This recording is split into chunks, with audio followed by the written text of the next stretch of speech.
तुम्ही पाहत आहात MCN न्यूज मराठी। मंगरुळपीर तालुक्यातील शेलू बाजार येथून जवळच असलेले ग्राम गोगरी येथे 12 ऑगस्ट रोजी राष्ट्रसंत श्री तुकडोजी महाराज यांच्या पदस्पर्शाने पावन झालेल्या भूमीत हजारो भाविक मंडळींच्या साक्षीने श्री संत बाळूमामा पुण्यतिथी उत्साहात साजरी करण्यात आली। यावेळी उपस्थित भाविकांसाठी भव्य महाप्रसादाचे आयोजन करण्यात आले। या महोत्सवाच्या निमित्ताने रक्तदान शिबिर सुद्धा घेण्यात आले।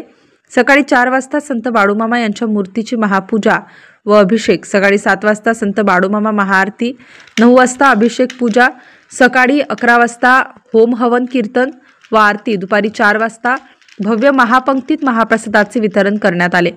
श्री संत बाळूमामा यांच्या पुण्यतिथी निमित्ताने आयोजित महाप्रसादाचा पंचक्रोशीतील सर्वच भाविक भक्तांनी मोठ्या संख्येने लाभ घेतला।